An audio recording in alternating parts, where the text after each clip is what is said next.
नमस्कार। REET 2022 top MCQs series में आपका स्वागत और अभिनंदन है। आज हम बात करने वाले हैं पृथ्वी और हमारा आवास जो टॉपिक है उसी के अंतर्गत एक टॉपिक दे रखा है पृथ्वी की गतियां। पृथ्वी की गतियों को लेके क्या प्रश्न पूछे जा सकते हैं, किस तरह के प्रश्न बन सकते हैं, उन सभी प्रश्नों की बात करते हैं। तो शुरुआत करते हैं आज के इस सेशन की। सबसे पहला प्रश्न आप लोगों के लिए, निम्नलिखित में से सर्वप्रथम पृथ्वी की घूर्णन गति का उल्लेख किया था? ए कॉपरनिकस, बी आर्यभट्ट, सी ब्रह्मगुप्त, डी गैलीलियो। अब समझना यहां से कि पृथ्वी की घूर्णन गति का सबसे पहले उल्लेख किसने किया। अब समझना, एक वैज्ञानिक हुए थे जिनका नाम था आर्यभट्ट। कौन हुए थे? आर्यभट्ट। और आर्यभट्ट ने एक पुस्तक लिखी थी जिसका नाम था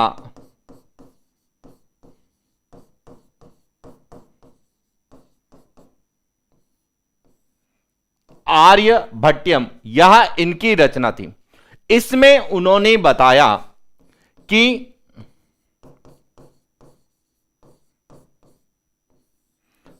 संपूर्ण जो ब्रह्मांड है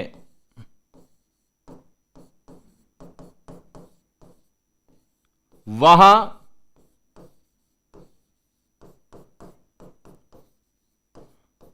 पृथ्वी के चारों ओर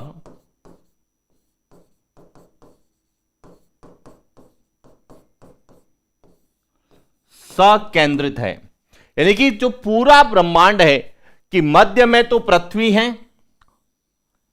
यह पृथ्वी है, और पूरा जो ब्रह्मांड है इस पृथ्वी के चारों ओर क्या है? सकेंद्रित है। यानी कि केंद्र में पृथ्वी है और इसके चारों ओर जो है ब्रह्मांड केंद्रित है। यह किसने बताया था? आर्यभट्ट ने। और इसी में उन्होंने बताया कि पृथ्वी जो है अपने अक्ष पर पश्चिम से पूरब दिशा की ओर क्या करती है? गति करती है। और पृथ्वी जब अपने अक्ष पर घूमती है तो इस गति को हम क्या कहते हैं? घूर्णन गति कहते हैं। और घूर्णन गति के बारे में सबसे पहले किसने बताया था? इसका सही उत्तर है बी, आर्यभट्ट ने बताया था अपनी पुस्तक आर्यभट्टयम में कि संपूर्ण ब्रह्मांड पृथ्वी के चारों ओर सकेंद्रित है और पृथ्वी अपने अक्ष पर पश्चिम से पूरब दिशा में घूमती है। साथ में इन्होंने यह भी बताया था कि जो यह पृथ्वी है, पृथ्वी यहां गेंद के समान गोल है।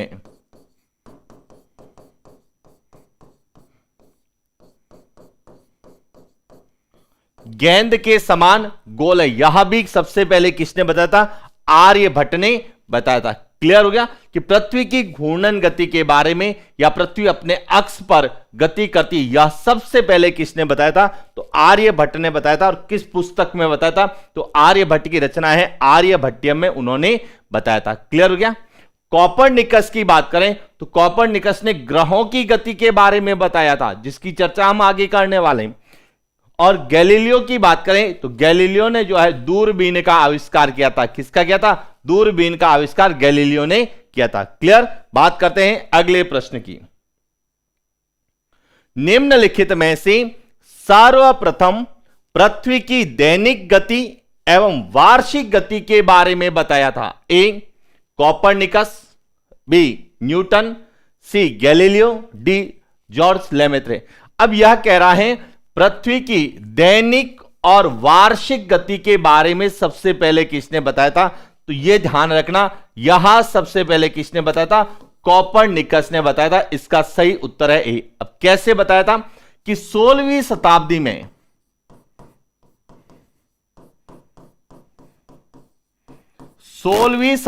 में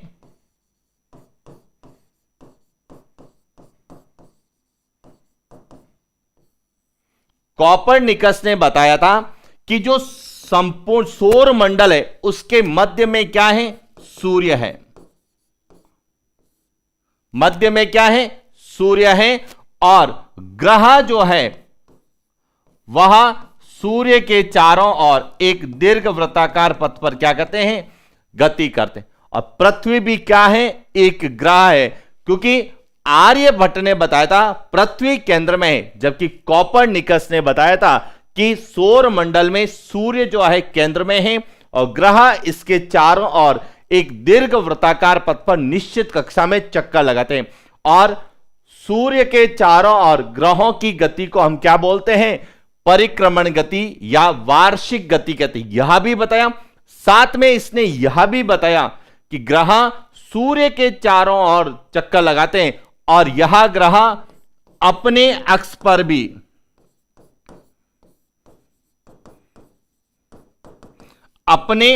पर भी पश्चिम से पूरब दिशा में गति करते हैं। और जब ग्रह अपने अक्ष पर गति करते हैं इसे हम घूर्णन गति कहते हैं, और घूर्णन गति से दिन रात बनते हैं, इसीलिए घूर्णन गति को हम दैनिक गति भी कहते हैं। और इसीलिए दोनों गतियों के बारे में, यानी कि दैनिक गति और वार्षिक गति, परिभ्रमण और परिक्रमण गति जो है, यह इसके बारे में सबसे पहले किसने बताया था, कोपरनिकस ने बताया था। और कब बताया था, 16वीं शताब्दी में। ध्यान रखना, अब प्रश्न को समझना, यदि केवल घूर्णन गति का पूछा जाए या दैनिक गति के बारे में किसने बताया, तो यह तो बताया था आर्यभट्ट ने, लेकिन दैनिक गति और वार्षिक गति दोनों के बारे में किसने बताया था, तो यह जो बताया था कोपरनिकस ने। और कई बार आपसे डायरेक्ट भी पूछा जा सकता है कि ग्रहों की गति के बारे में किसने बताया, तो ग्रहों की गति के बारे में कोपरनिकस ने बताया था कि ग्रह जो है सूर्य के चारों ओर निश्चित कक्षा में दीर्घ वृत्ताकार पथ पर जो है चक्कर लगाते हैं और ये अपने अक्ष पर भी जो है पश्चिम से पूरब दिशा में गति करते हैं, जिसे हम दैनिक गति या वार्षिक गति कहते हैं। क्लियर हो गया। बात करते हैं न्यूटन के बारे में। आप जानते हैं न्यूटन ने गुरुत्वाकर्षण बल दिया। गुरुत्वाकर्षण बल या गति के जो नियम है,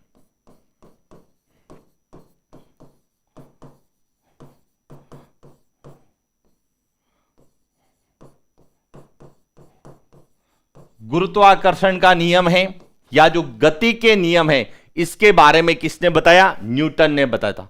गैलीलियो की बात करें तो गैलीलियो ने दूरबीन का आविष्कार किया था। और जॉर्ज लेमेत्रे की बात करें तो इन्होंने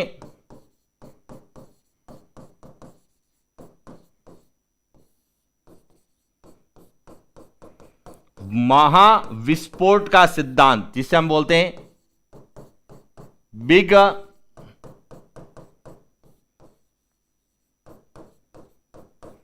बैंग थ्योरी दी। और इसी बिग बैंग थ्योरी के आधार पर पृथ्वी और इस सौर मंडल या ब्रह्मांड की उत्पत्ति का हम लोग अध्ययन करते हैं। तो क्लियर हो गया। तो यह दोनों ही गति से प्रश्न आते हैं कि घूर्णन गति के बारे में किसने बताया, घूर्णन गति और वार्षिक गति के बारे में किसने बताया। बात करते हैं अगले प्रश्न की।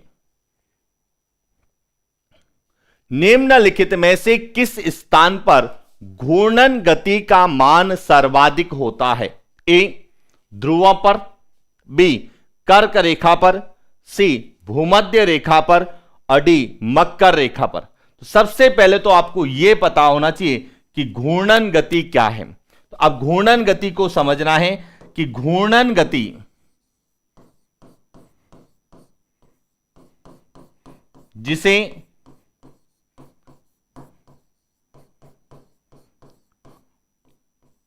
परिभ्रमण गति भी कहते हैं और इसे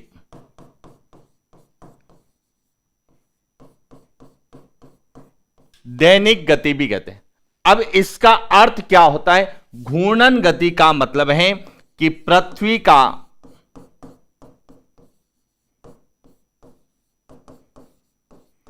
अपने अक्ष पर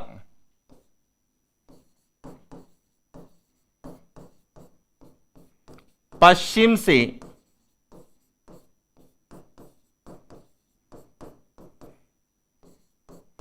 पूर्व दिशा में घूमना या गति करना क्या कहलाता है, घूर्णन गति कहते हैं। और इसके कारण दिन रात बनते हैं, इसीलिए हम दैनिक गति कहते हैं। अब प्रश्न है कि घूर्णन गति का मान सबसे ज्यादा कहां होता है।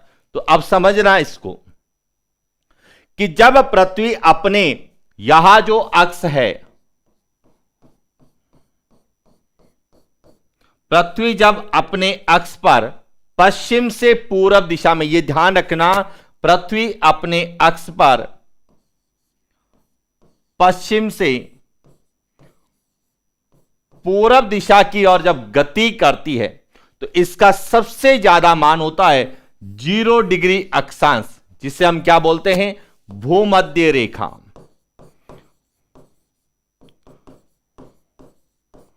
भूमध्य रेखा पर सबसे ज्यादा होता है। और कितना होता है, 1670 किलोमीटर प्रति घंटा, यानी एक घंटे में जो है पृथ्वी लगभग 1677 किलोमीटर दूरी तय करती है। तो यह भूमध्य रेखा पर सबसे ज्यादा होता है।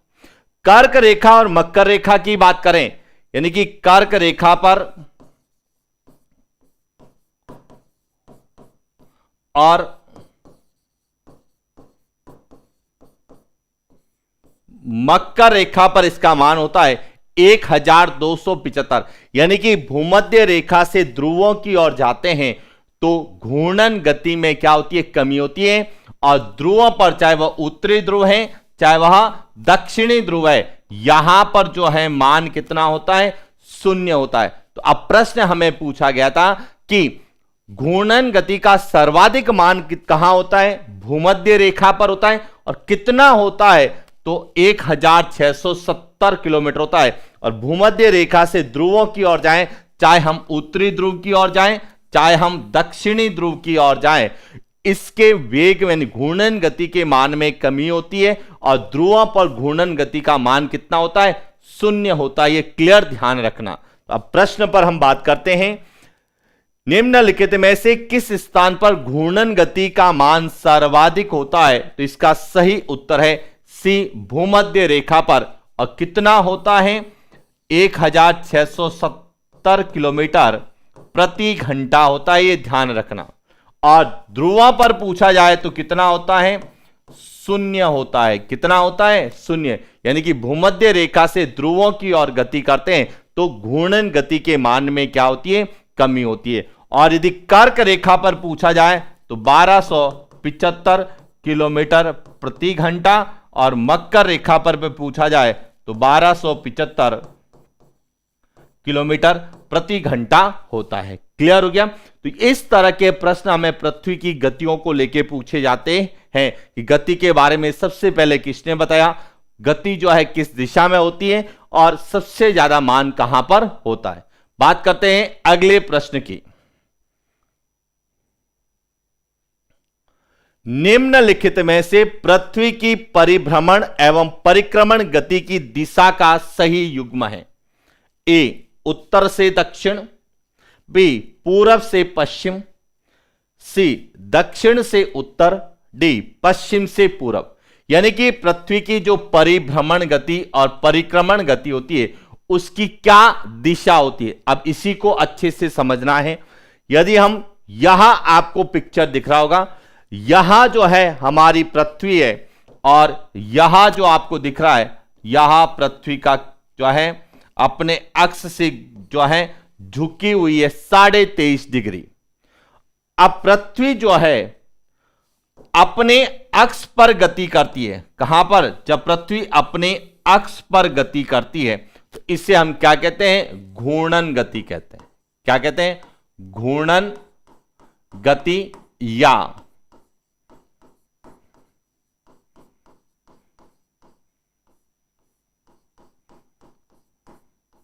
परिभ्रमण गति कहते हैं। और जब पृथ्वी अपने अक्ष पर घूमती है तो किस दिशा से घूमती है, पश्चिम से पूरब दिशा की ओर जो है गति करती है। ये ध्यान रखना, पश्चिम से पूरब दिशा।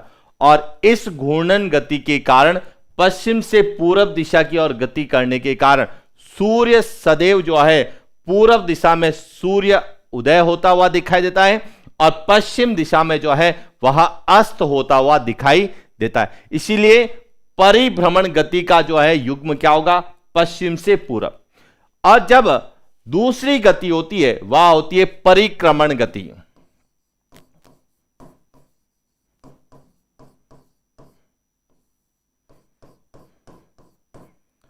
परिक्रमण गति। परिक्रमण गति का मतलब है पृथ्वी का सूर्य जो है इसके चारों ओर जो है एक दीर्घ वृत्ताकार पथ पर क्या करना, गति करना।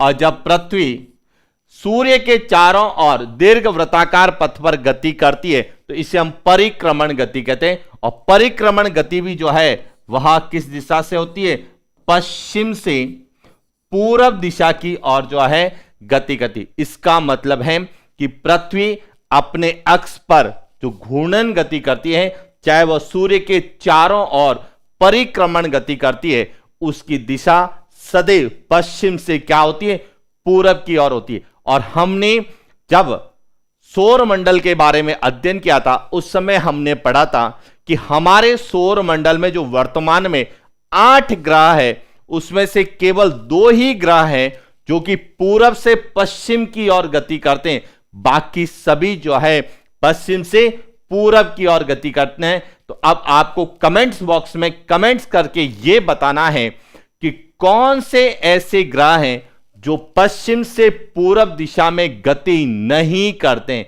इसका मतलब है कि पूरब से पश्चिम दिशा की ओर गति करने वाले ग्रहों का सही युग्म कौन सा है, यह आपको कमेंट्स करके बताना है। क्लियर हो गया। बात करते हैं प्रश्न पर। निम्नलिखित में से पृथ्वी की परिभ्रमण और परिक्रमण गति की दिशा का सही युग्म है, तो इसका सही उत्तर होगा डी, पश्चिम से पूरब दिशा में जो है यह परिभ्रमण और परिक्रमण गति करते हैं। ये क्लियर ध्यान रखना कि जितने भी ग्रह है उसमें से केवल 2 ग्रह है जो कि पश्चिम से पूरब गति नहीं करती हैं, वह पूरब से पश्चिम दिशा में गति करते हैं, शेष सभी पश्चिम से पूरब दिशा में गति करते हैं। क्लियर। बात करते हैं अगले प्रश्न की। निम्नलिखित में से परिभ्रमण गति का परिणाम नहीं है। ए, दिन रात का बनना, बी, पृथ्वी की आकृति लदवक्ष गोलाब, सी, दिन रात की अवधि में परिवर्तन, और डी, कोरियोलिस बल की उत्पत्ति। प्रश्न है परिभ्रमण गति। सबसे पहले तो हमें यह पता होना चाहिए परिभ्रमण गति जिसे हम क्या कहते हैं, घूर्णन गति कहते हैं।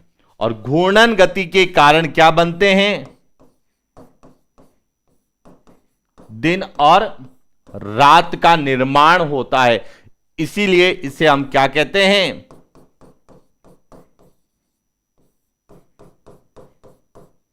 दैनिक गति भी कहते हैं। तो दिन रात का बनना यह परिभ्रमण गति, घूर्णन गति या दैनिक गति का परिणाम है। दूसरा है पृथ्वी की आकृति लदवक्ष गोलाब। अब लदवक्ष गोलाब का मतलब क्या है, लदवक्ष गोलाब का मतलब है कि पृथ्वी जो है वह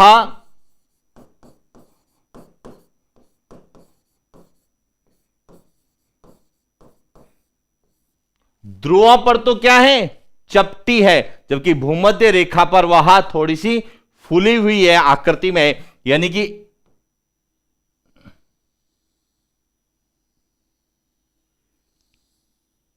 इस तरह की जो है आकृति है। एक तरह से यदि हम बात करें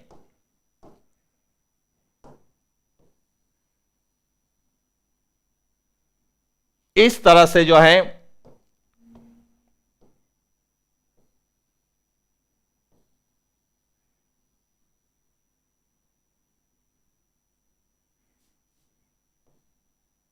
आकृति है, यानी कि पृथ्वी जो है ध्रुवों पर चपटी है जबकि भूमध्य रेखा पर जो है फूली हुई है। इसी आकृति को हम क्या कहते हैं, लदवक्ष गोलाब कहते हैं। और पृथ्वी की लदवक्ष गोलाब की जो आकृति है यह किस कारण है, तो यह घूर्णन गति के कारण है, इसलिए यह भी सही है। तीसरा, दिन रात की अवधि में परिवर्तन। अब ध्यान रखना, दिन रात की अवधि में जो परिवर्तन होता है यह मौसम के अनुसार होता है, मौसम या ऋतु के अनुसार होता है। यानी कि सर्दियों में दिन छोटे और रातें बड़ी होती हैं, जबकि गर्मियों में दिन बड़े और रातें छोटी होती है। और यह सब जो है मौसम पर निर्भर करता है, और मौसम और ऋतु यह वार्षिक गति पर निर्भर करते हैं। किस पर निर्भर करते हैं? वार्षिक गति, जिसे हम परिक्रमण गति कहते हैं। और इसीलिए दिन रात की अवधि में परिवर्तन यह परिभ्रमण गति का परिणाम नहीं है, यह गलत है। और कोरियोलिस बल की उत्पत्ति, देखिए कोरियोलिस बल क्या होता है कि जब पृथ्वी अपने अक्ष पर घूमती है, जिसे हम कहते हैं घूर्णन गति, और घूर्णन गति के कारण एक आभासी बल का जो है निर्माण होता है, आभासी बल उत्पन्न होता है, उसे हम कोरियोलिस बल कहते हैं। अब इसे कोरियोलिस बल क्यों कहते हैं? क्योंकि इस बल के बारे में सबसे पहले जीजी कोरियोलिस नामक एक व्यक्ति ने बताया था, इसीलिए इसे कोरियोलिस बल कहा जाता है। और कोरियोलिस बल की जो उत्पत्ति है वह घूर्णन गति का क्या है? परिणाम है। इसीलिए यह भी जो है परिभ्रमण गति का परिणाम है। तो अब प्रश्न पूछा गया है कि निम्नलिखित में से परिभ्रमण गति का परिणाम नहीं है। इसका सही उत्तर है सी, दिन रात की अवधि में परिवर्तन यह परिभ्रमण गति का परिणाम नहीं है। क्लियर हो गया? अब यहां से एक और प्रश्न पूछा जा सकता है कि कोरियोलिस बल का मान सबसे ज्यादा कहां होता है और सबसे कम कहां होता है। तो यह भी यही समझना है कि यह जो है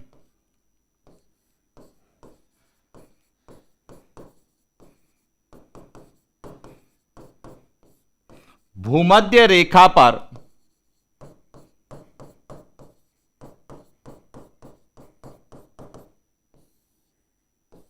कोरियोलिस बल कितना होता है? शून्य होता है, यह ध्यान रखना।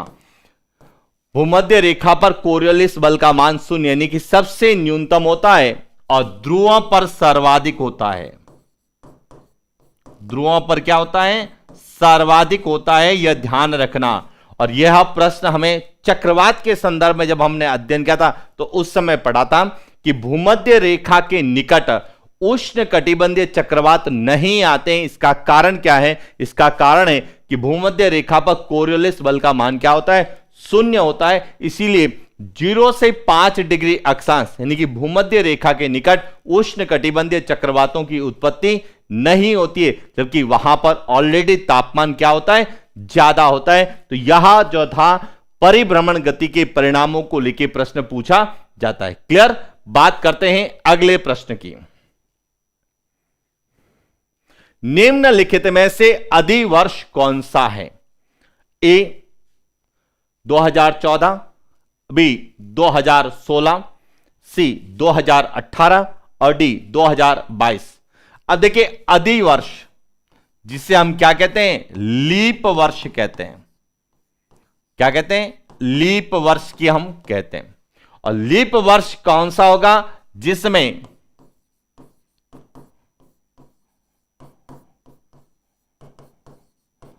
वर्ष की अवधि जो है 366 होगी। यानी कि जिस वर्ष फरवरी जो माह है वह कितने दिन की होती है? 29 दिन की होती है, उसे हम लीप वर्ष या अधिवर्ष की संज्ञा देते हैं। अब लीप वर्ष कौन सा होता है? तो देखिए वह वर्ष जिसमें 4 का भाग पूरा पूरा जाता है उसे हम क्या कहते हैं? लीप वर्ष या अधिवर्ष कहते हैं। तो अब यदि इन चारों में बात करें तो 2016 में यदि हम 4 का भाग दें तो वह पूरा की पूरा जाता है। इसीलिए यहां जो है बी ऑप्शन 2016 यह अधिवर्ष है। अब ऐसा क्यों किया जाता है? इसका कारण है कि जो सामान्य वर्ष होता है,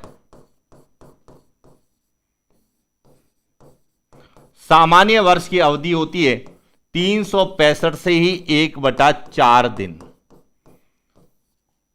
और 1/4 1/4 इसको यदि हम 4 बार जोड़ते हैं तो अगला जो दिया है वह 1 बन जाता है। इसलिए हर 4 साल बाद जो है एक वर्ष ऐसा आएगा जिसमें दिन जो है 366 होंगे, यानी कि फरवरी जो है सदैव वह 29 दिन की होती है, और जिस वर्ष फरवरी 29 दिन की होगी उसे हम लीप वर्ष या अधि वर्ष कहते हैं। और यह ज्ञात करने का तरीका है कि जिस वर्ष में 4 का भाग पूरा पूरा जाता है वह क्या होगा, अधि वर्ष होगा। लेकिन यहां ध्यान रखना, यदि वही 2000 है या 2100 है या 1900 है, ऐसी स्थिति हो तो वहां पर हम 4 का भाग नहीं देंगे, 400 का भाग देंगे।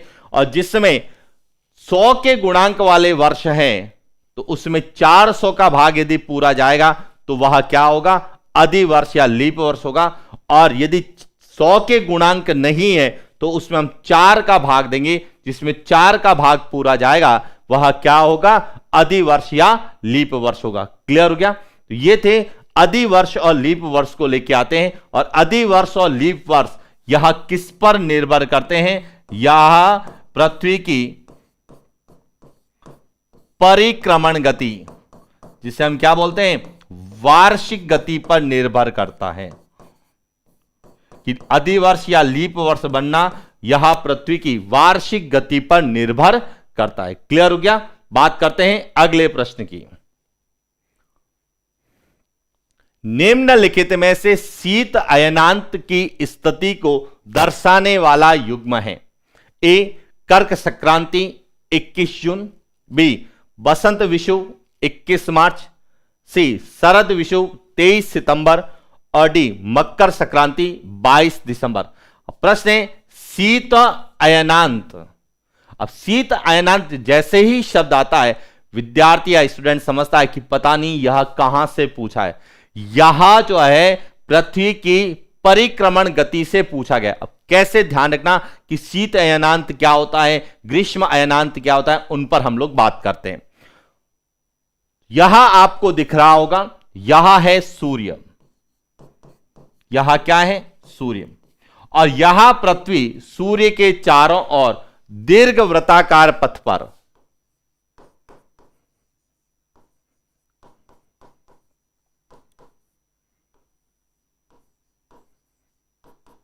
दीर्घ वृत्ताकार पथ पर क्या करती है, गति करती। अब समझना, जब सूर्य जो है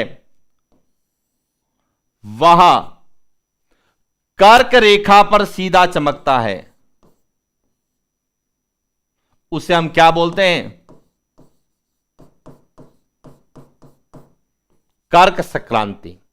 यानी कि सूर्य का यह जो रेखा है यह है कर्क रेखा।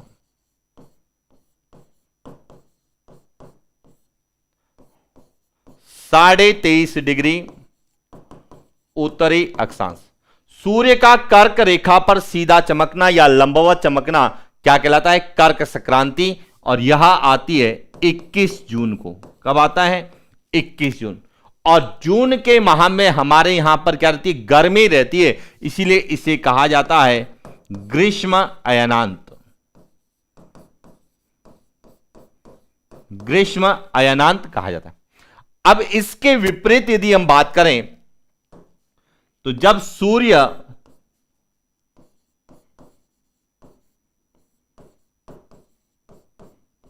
मकर रेखा 23.5 डिग्री दक्षिणी अक्षांश पर सीधा चमकता है तो इसे हम कहते हैं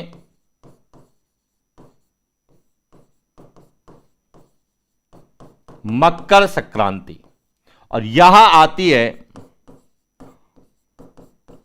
22 दिसंबर को। और दिसंबर माह में हमारे यहां क्या होती है, सर्दी होती है, इसीलिए इसे क्या कहा जाता है,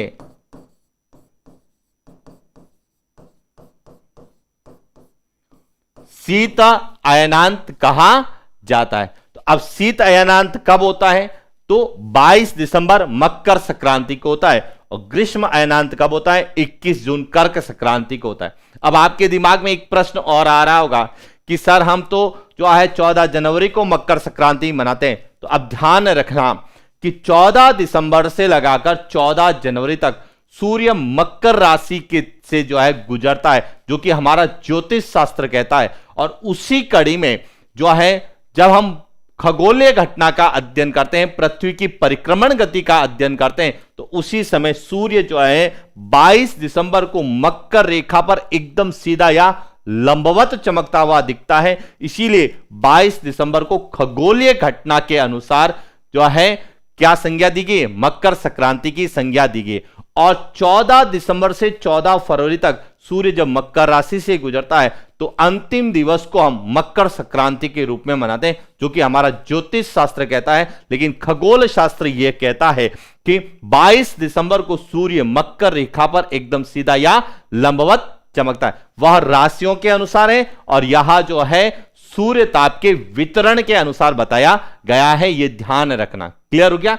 अब बात करते हैं प्रश्न के अकॉर्डिंग कि निम्नलिखित में से शीत अयनांत, अब शीत अयनांत जब भी आए तो समझ लेना वह किससे पूछ रहा है, शीत ऋतु से पूछ रहा है। और शीत ऋतु में जो है 22 दिसंबर को पूछ रहा है, और 22 दिसंबर को क्या होती है, तो सूर्य मकर रेखा पर सीधा चमकता है, जिसे हम क्या बोलते हैं, मकर संक्रांति की संज्ञा देते हैं। इसलिए इसका सही उत्तर क्या होगा, डी, मकर संक्रांति 22 दिसंबर।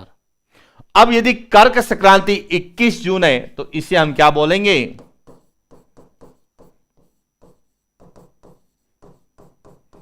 ग्रीष्म अयनांत की संज्ञा देते हैं। अब रहा है बसंत विषुव और शरद विषुव। अब इन दोनों स्थितियों में सूर्य जो है यहां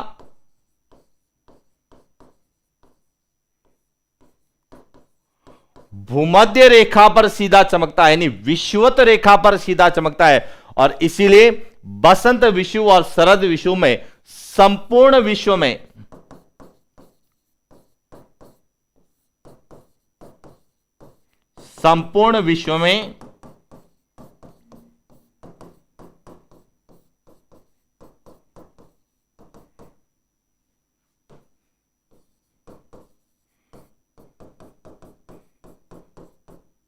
दिन रात की अवधि क्या होती है, समान होती है। यह ध्यान रखना, यह प्रश्न कई बार पूछा गया है कि पृथ्वी पर दिन और रात समान कब होते हैं, तो दो स्थितियों में होते हैं। बसंत विषुव जो कि 21 मार्च को मनाई जाती है या 21 मार्च को होती है, और शरद विषुव जो कि 23 सितंबर को होती है। इन दोनों स्थितियों में संपूर्ण पृथ्वी पर दिन और रात क्या होते हैं, बराबर होते हैं।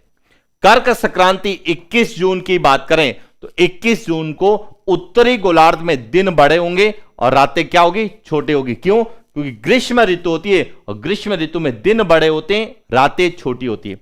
और मकर संक्रांति की जब स्थिति होती है तो शीत ऋतु होती है और शीत ऋतु में दिन छोटे और रातें बड़ी होती है। तो उत्तरी गोलार्ध में उत्तरी गोलार्ध में दिन छोटे और रातें बड़ी होती है। कब, मकर संक्रांति को। तो इनके बारे में विशेष रूप से पढ़ के जाना है, क्योंकि ये शीत अयनांत और ग्रीष्म अयनांत कई बार पूछे गए हैं। और 21 जून तो इसलिए पूछा जाने की संभावना है क्योंकि इस दिन हम अंतर्राष्ट्रीय योग दिवस भी मनाते हैं, और इस बार आईएएस में भी यह प्रश्न पूछा गया था, इसीलिए इसको लेके प्रश्न बनने की संभावना ज्यादा है। क्लियर हो गया। बात करते हैं अगले प्रश्न की।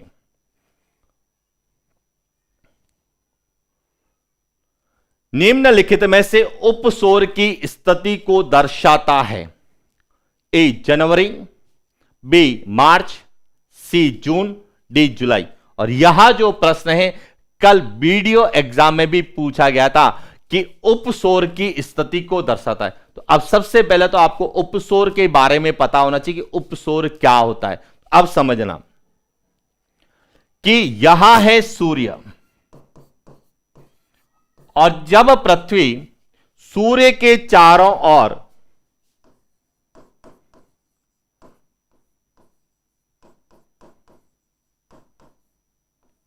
दीर्घवृत्ताकार पथ पर गति करती है तो वहां दो स्थिति होती है। एक स्थिति जब वहां सूर्य के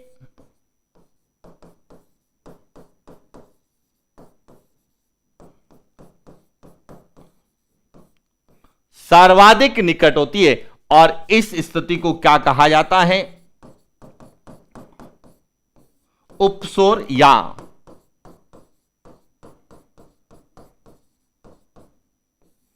पेरिहेलियन कहा जाता है।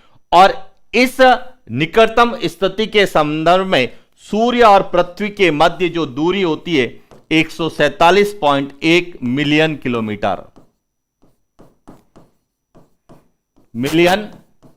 किलोमीटर होती है। और यह स्थिति सदैव कब होती है?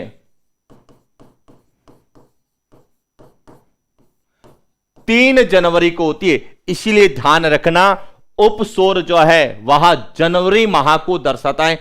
उपसौर की स्थिति कब होगी? जनवरी माह में होगी, जब सूर्य पृथ्वी के सर्वाधिक क्या होगा? निकट होगा। इसके विपरीत जो दूसरी स्थिति होगी वह स्थिति कहलाती है अपसौर, जिसे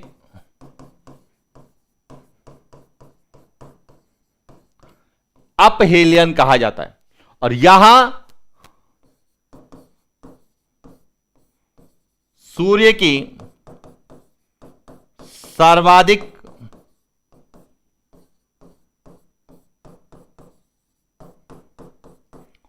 दूर स्थिति को दर्शाता है कि सूर्य से सर्वाधिक दूर जो है पृथ्वी कब होती है। और जब पृथ्वी सूर्य से सर्वाधिक दूर होती है तो उस समय पृथ्वी और सूर्य के बीच में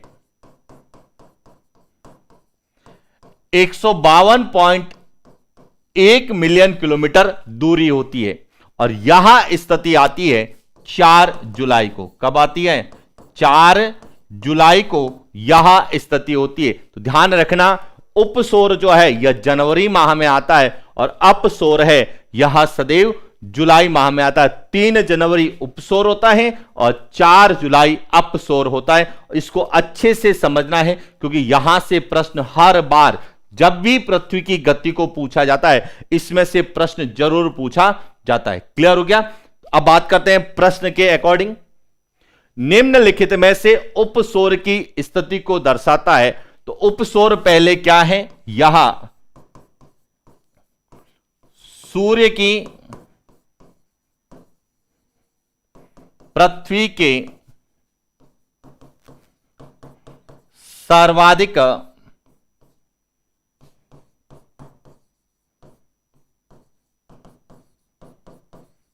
निकट अवस्थिति। और यह कब होती है? तो यह 3 जनवरी को होती है। इसलिए सही उत्तर क्या होगा? इसका ए होगा। और यदि हम जुलाई की बात करें 4 जुलाई, तो यह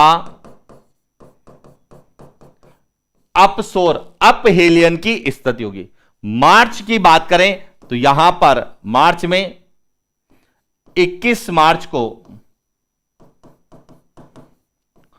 बसंत विषुव की स्थिति होती है।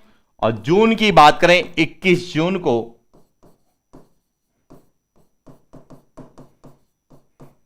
कर्क संक्रांति की स्थिति होती है। और यह सभी जो स्थितियां हैं यह पृथ्वी की परिक्रमण गति पर निर्भर करती है। क्लियर हो गया? बात करते हैं अगले प्रश्न की। निम्नलिखित में से हीरक वलय डायमंड रिंग का संबंध है। ए पूर्ण चंद्र ग्रहण, बी आंशिक सूर्य ग्रहण, सी पूर्ण सूर्य ग्रहण और डी आंशिक चंद्र ग्रहण। तो अब सबसे पहले तो यह पता होना चाहिए कि हीरक वलय और डायमंड वलय का संबंध किससे है? तो इसका संबंध होता है सूर्य ग्रहण से। किससे होता है? सूर्य ग्रहण। और सूर्य ग्रहण में भी कौन सा सूर्य ग्रहण? पूर्ण सूर्य ग्रहण। पूर्ण सूर्य ग्रहण की स्थिति में सूर्य के चारों ओर एक वलय दिखाई देती है जिससे हम हीरक वलय या डायमंड वलय कहते हैं। तो अब आपके दिमाग में एक प्रश्न आ रहा होगा कि सर सूर्य ग्रहण क्या है? तो पहले सूर्य ग्रहण को समझना, उसके बाद पूर्ण सूर्य ग्रहण को समझना, उसके बाद हमें हीरक वलय या डायमंड वलय को समझ या रिंग को समझना, ताकि सभी क्वेश्चन हमारे क्या हो जाए? क्लियर हो जाए। अब समझना यहां से कि यहां है सूर्य, यहां है पृथ्वी और बीच में है चंद्रमा। कैसे? देखिए, यहां है सूर्य, सूर्य और यहां है पृथ्वी।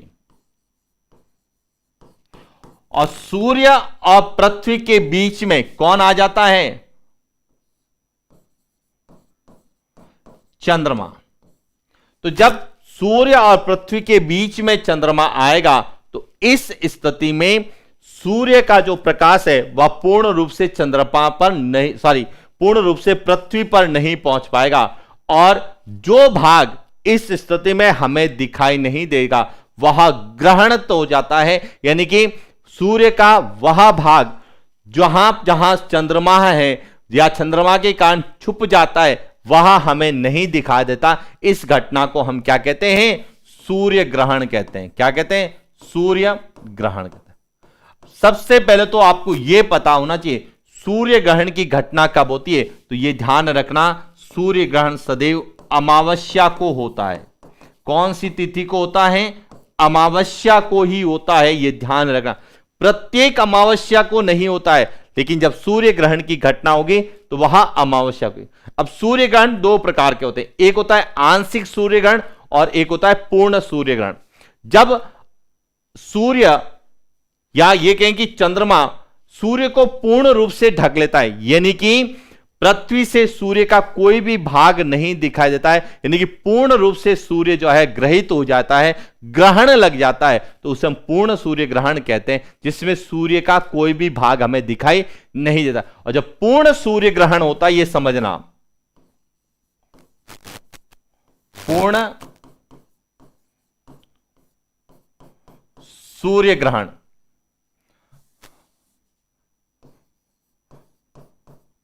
पूर्ण सूर्य ग्रहण, जब पूर्ण सूर्य ग्रहण होता है तो सूर्य के चारों ओर एक वलय दिखाई देती है, और यह भाग जो है यह क्या कहलाता है? कोरोना कहलाता है। क्या कहलाता है? कोरोना या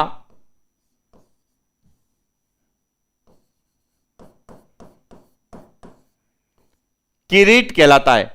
और इस किरीट के कारण सूर्य के चारों ओर एक वलय दिखाई देती है, इसे क्या कहा जाता है?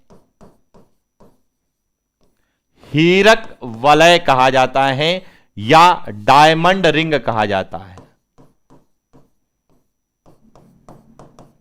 तो अब क्लियर हो चुका होगा कि डायमंड रिंग या हीरक वलय की घटना कब होती है? जब पूर्ण सूर्य ग्रहण होता है, उसी समय यह घटना होती है। तो बात करते हैं प्रश्न में।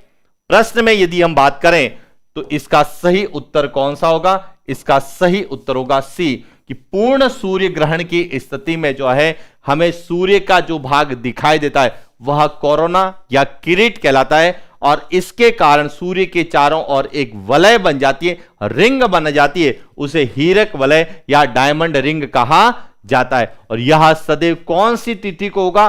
ध्यान रखना, अमावस्या को ही होता है, क्योंकि पूर्णिमा को चंद्र ग्रहण होता है और अमावस्या को सूर्य ग्रहण की घटना होती है। और ये दोनों ही घटना पृथ्वी की परिक्रमण गति का क्या है? परिणाम है, ये ध्यान रखना। क्लियर? बात करते हैं अगले प्रश्न की। निम्नलिखित में से चंद्र ग्रहण की स्थिति का सही युग्म है? ए सूर्य चंद्रमा पृथ्वी, बी चंद्रमा सूर्य पृथ्वी, सी सूर्य पृथ्वी चंद्रमा, और डी पृथ्वी सूर्य चंद्रमा। अब देखिए चंद्र ग्रहण, चंद्र ग्रहण क्या होता है या चंद्र ग्रहण किस स्थिति में होता है, यह आपको समझना है। तो यह है सूर्य, यह क्या है? सूर्य, यह है पृथ्वी, और यह है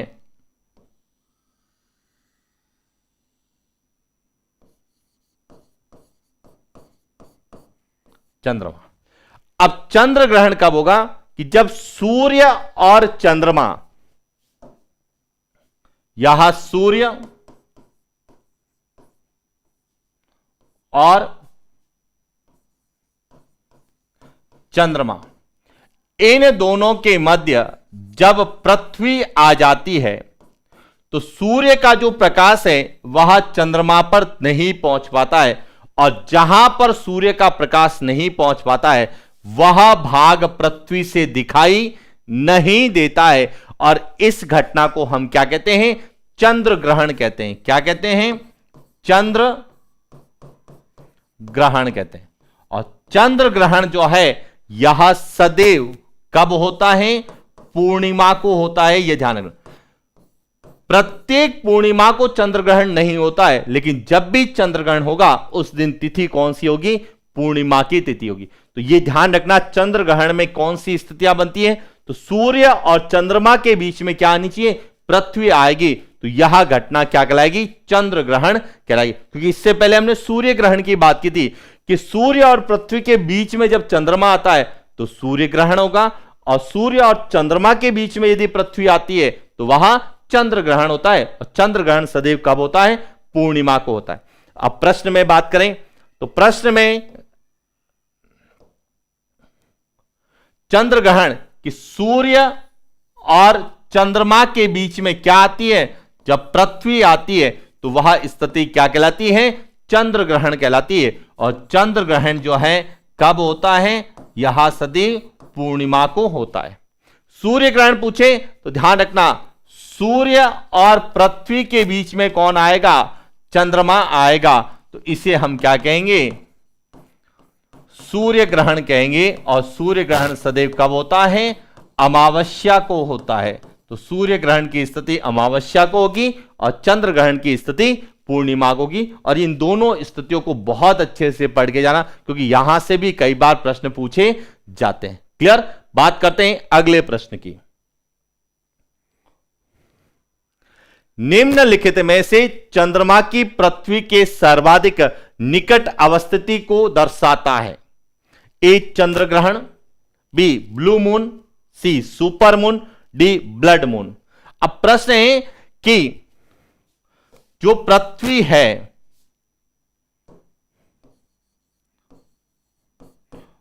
पृथ्वी और चंद्रमा, इन दोनों की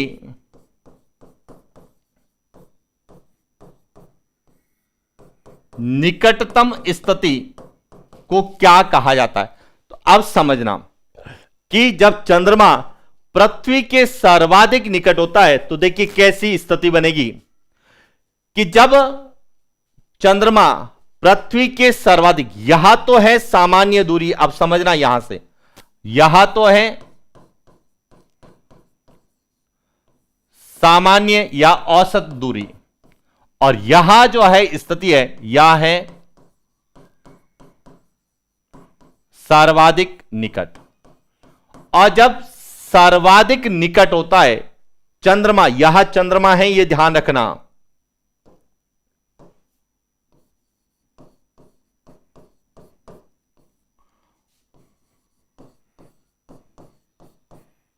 और चंद्रमा जब सामान्य दूरी पर होगा तो इस तरह से दिखेगा, लेकिन जब वह पृथ्वी के सर्वाधिक निकट होता है तो वह जो है सामान्य से 14% बड़ा दिखाई देता है। यह ध्यान रखना, 14% क्या होगा? बिगर, बड़ा दिखाई देगा।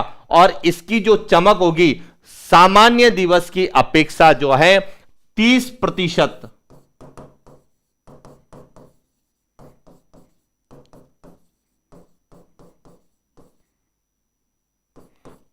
अधिक क्या होगा? चमकदार होगा। और वह एक तरह से सुपर मून की तरह दिखाई देगा। किसकी तरह दिखाई देगा? सुपर मून की तरह दिखाई देगा, यह ध्यान रखना।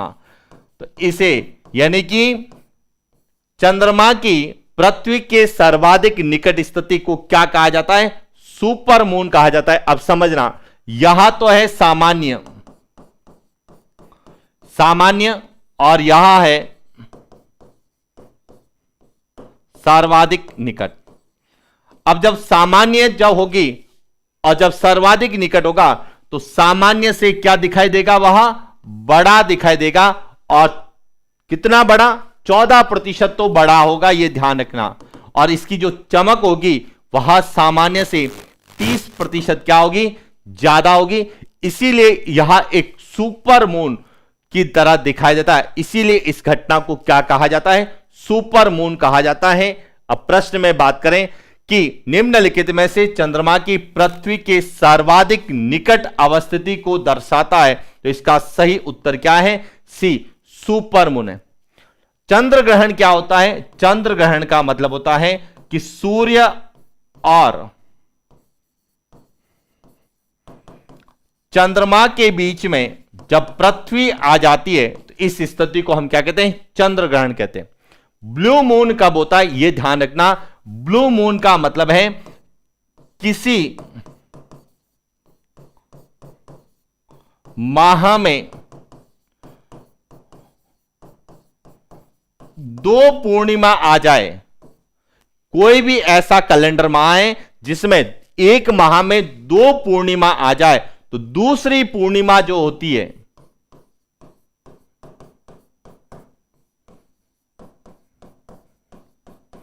दूसरी पूर्णिमा होती है, उसे सदैव हम क्या कहते हैं? ब्लू मून कहते हैं। और ब्लड मून किसे कहते हैं? ब्लड मून का मतलब है कि 4 पूर्ण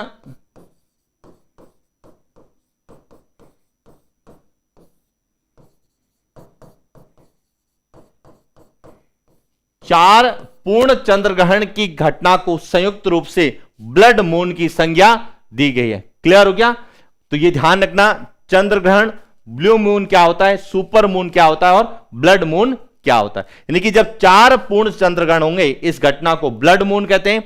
जब चंद्रमा पृथ्वी के सर्वाधिक निकट होगा तो उसे हम सुपर मून कहते हैं। और जब किसी माह में 2 पूर्णिमाएं एक साथ आती है तो दूसरी पूर्णिमा को जो है ब्लू मून की संज्ञा दी जाती है। क्लियर? बात करते हैं अगले प्रश्न की। निम्नलिखित में से किस माह में ब्लू मून की घटना नहीं होती है? ए नवंबर, बी जुलाई, सी अप्रैल और डी फरवरी। अब देखिए ब्लू मून क्या होता है। ब्लू मून का मतलब है किसी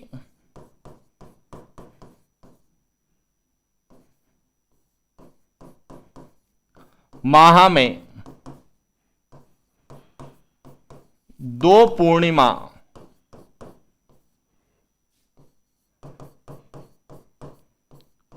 आने पर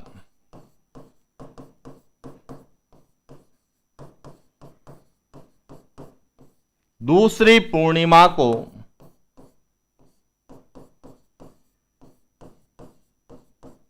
ब्लू मून कहा जाता है। अब यहां पे एक माह में यानी ब्लू मून की अवस्था कब होगी? जब माह 30 या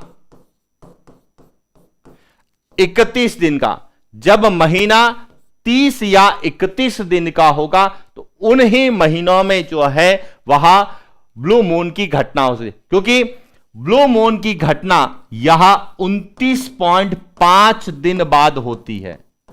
कितने? 29.5 दिन बाद जो है वापस ब्लू मून की घटना हो सकती है। किसी भी महीने में यदि 2 पूर्णिमाएं आएगी तो कब आएगी? जब उस महीने की अवधि 29.5 दिन से ज्यादा होगी। यानी कि महीने की अवधि या तो 30 होगी या फिर 31 होगी। उन महीनों में ही ब्लू मून की घटना संभव है। जिस माह की अवधि 30 दिन या 31 दिन से कम है तो उस माह में ब्लू मून की घटना कभी नहीं होगी। और आपको पता होगा कि वर्ष में जो फरवरी माह होता है वह या तो 28 दिन और यदि लीप वर्ष है तो 29 दिन का होता है। इसीलिए ध्यान रखना, फरवरी माह में ब्लू मून की घटना नहीं होती है, क्योंकि फरवरी सदैव 28 या 29 दिन का होता है। जबकि ब्लू मून की घटना के लिए कितने दिन चाहिए? 29.5 या उससे ज्यादा चाहिए। यानी कि महीने में 30 या 31 दिन वाले जो महीने होंगे उन्हीं में ही ब्लू मून की घटना होती है। फरवरी माह में कभी भी ब्लू मून की घटना नहीं होती है। आपसे पूछा जा सकता है कि किस महीने में ब्लू मून की घटना नहीं होगी, तो सही उत्तर क्या है? फरवरी माह है। क्लियर? तो यह था आज का हमारा सेशन, जिसमें हमने पृथ्वी की गतियों को लेकर जितने भी प्रश्न पूछे जा सकते हैं उन पर हमने जो है डिस्कस किया। तो आज के लिए इतना ही, मिलते हैं अगले क्लास। आज थैंक यू।